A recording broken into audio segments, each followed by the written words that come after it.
first. The race for the White House seems to be going down to the wire, along with the flamingo, after a late surge in support for President Trump. We may not know the results of the US election for days. Well, in the past few hours, Joe Biden has suggested that he is on course to win.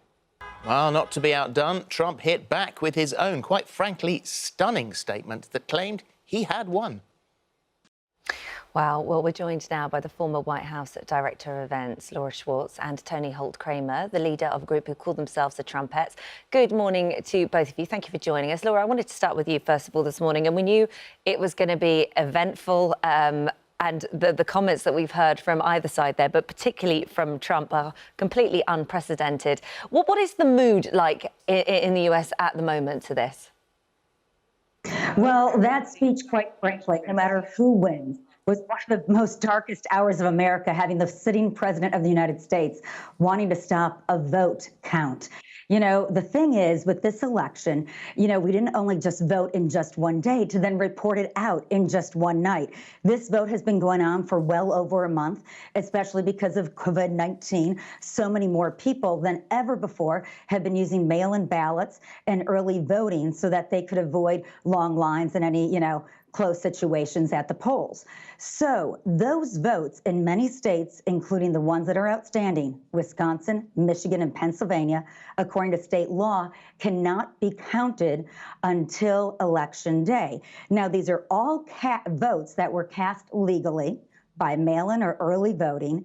These are not votes that are still being cast. They either had to arrive at the election office by 8 p.m. on Election Day, or in some states be postmarked by Election Day and counted within 72 hours afterwards. So these are the legal right of Americans to vote. And as we're seeing now, with a path for Joe Biden, still can be attained through the path that he set out through what we call the Great Lakes region: Wisconsin, Pennsylvania, Michigan. And just about 3 minutes ago, Joe Biden, as the mail-in ballots came in Wisconsin, took the lead over Donald Trump. It's important just to have every vote counted, no matter who wins. So, what is the Supreme Court likely to say here? Can he take it to the Supreme Court? What he's essentially doing is challenging American democracy.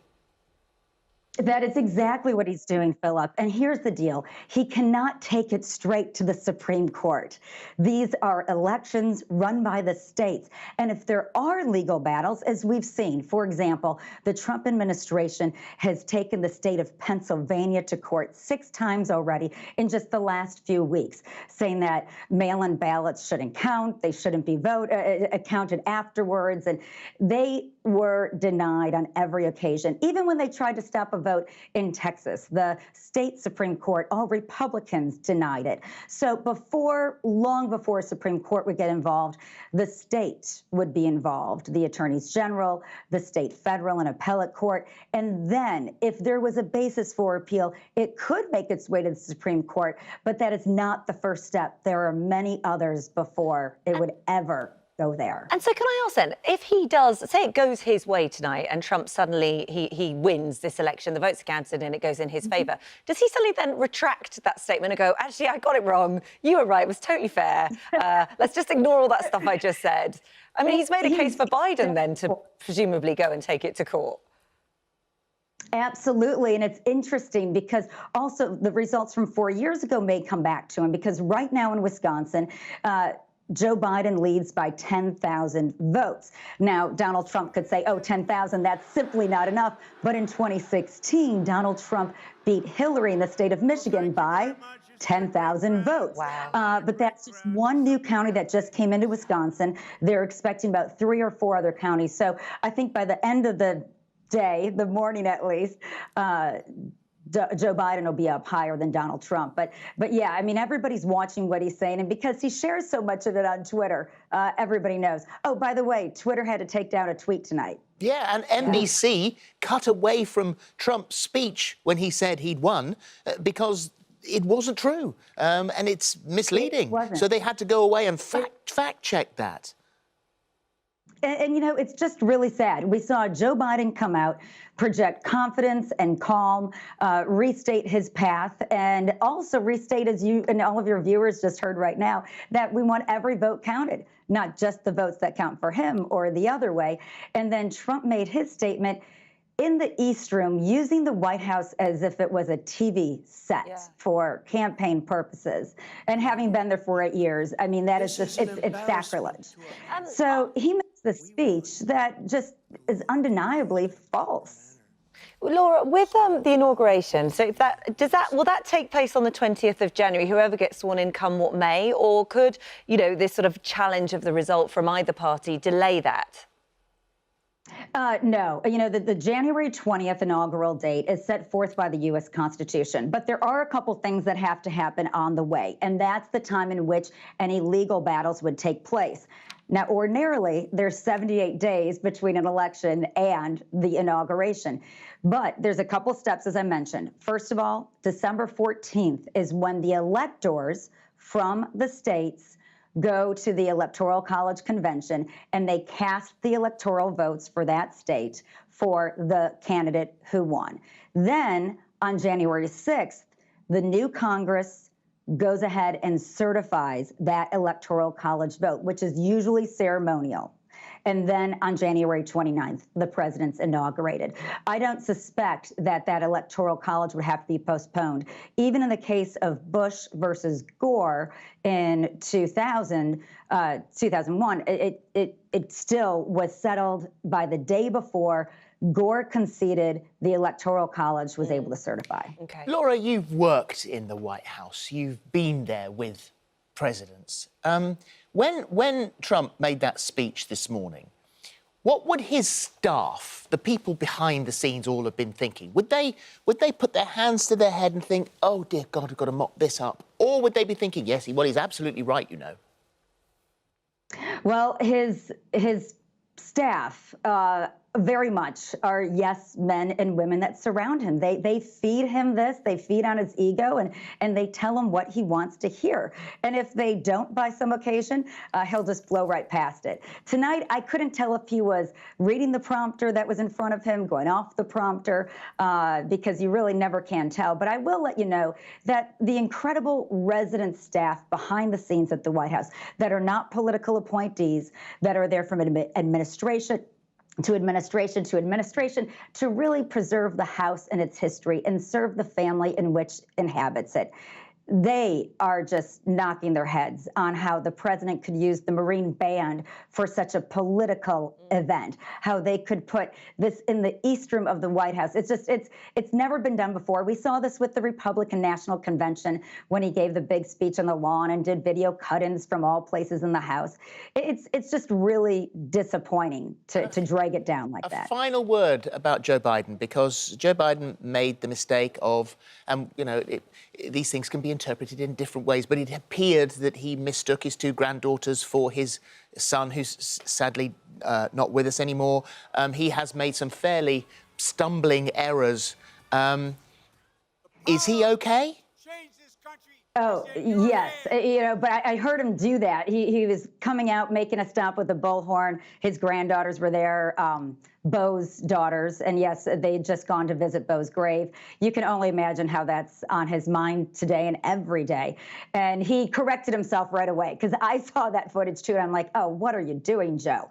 And then he fixed it immediately and said, oh, it's my grand, you know, and it was, I will give him that today. All right, thank you. Let's bring in Tony now. Good morning to you, Tony. Thank you for joining us this morning. So the Trumpettes are born in September 2015, and this is a way, your sort of mission in life here is to make people, particularly women, aware of the great president and saviour of your country, Donald Trump. So you are a fan. How did a fan like you feel then that this morning, when he made this unprecedented statement, where he kind of questioned the bedrock of the country, the democracy? I want to say to you, you've got the facts all wrong. First of all, when you talk about Joe Biden, which I don't want to take the time to do, it wasn't just one event where he was off course. He said different things like, I'm running for senator, where am I, different places. So let's just take it for what it is. Also, I'm at the White House. I go very often. I know the president for 10 years, way before he ran for president. And I must say, I never saw your guest that you had previously there around anywhere. She was with Bill. She was with Bill Clinton. That was a separate thing. But she's coming. Well, I knew Bill Clinton, and I know Hillary as well. Yeah. Let's talk about. Yeah. No, it doesn't matter who you know. Let's talk about Donald Trump. That's why we're here. We've limited time. I don't want to get into all of this. So listen. No. You have to listen now, because otherwise we'll just stop. So I want to talk to you about what the president said today, which he did say, which was on. Do you not listen to anything? So you have to stop. I would Stop. be happy to listen to No, you. yeah, but let me ask you a question. Please. Right, OK. So the president today said that he would go to the Supreme Court to prevent the rest of the votes from counting, which, as we've heard, is in direct contravention to your own country's democracy. What do you think about that? Well, you're asking and answering a question. Let me say this to you. Number one, the president had an absolute right to say what he said, because we have all been watching all day, all night, all the results coming in. And if you have followed the numbers, you would see that in Georgia, for example, which is one of the states they haven't called, he only has, the slightest space for Biden to come in. I think maybe 2 or 2.5%. That's it. He is really strong there. We want to go to the other states. He's definitely leading in the states that you're talking about. Something like 600,000 votes right now in Pennsylvania. And yes, it's true, there are many numbers that have to come in there. But if you go back in time and you look at the previous election in 2016, you will see that the counties, most of them that haven't come in yet, were very strong Trump counties. So it would take probably some kind of a miracle to bring in Pennsylvania to Biden. But you haven't answered. You haven't answered. With the greatest respect, you haven't answered the question, which is the fact that he was directly challenging the democracy of the United States by saying that people who had legitimately and legally cast their votes could not have them counted. No, you are not asking a proper question, and I will tell you why. It is a fact. Because you're asking and you're answering your own question, which is unnecessary. But we will go. Don't look at me like that, because I'll look at you like that. But the fact is that he absolutely never said that we shouldn't count the election. We shouldn't count the votes that came in. He never said that. You're twisting that around completely. What he said was by the showing, and today, which is a fact, today, most of the voters that turned out today were Trump supporters. We have never seen such an enormous amount of people go out on an election day ever, especially in the middle of a pandemic, which none of us have ever gone through, thank God. But nevertheless, we know that the people that turned out today basically were Trump supporters. He has an absolute right to say he's going to challenge it, because isn't it interesting that all of a sudden Biden says he's going to make a statement? Now, you know, there's a lot of money, a lot of people, and a lot of energy behind Biden. And of course, if they feel, when they see these states coming down, and I think you are wrong about Wisconsin, by the way. I noticed it just before I came over here, and it looked to me like Wisconsin definitely was going towards Trump. Okay. But we check that out. I guess we'll just have to wait and see what happens. We'll call a halt there, I think, Tony. Thank you. Thank you very much indeed for talking to us today. For absolutely fascinating. And also to Laura as well. Thank you. Thank you both. Laura.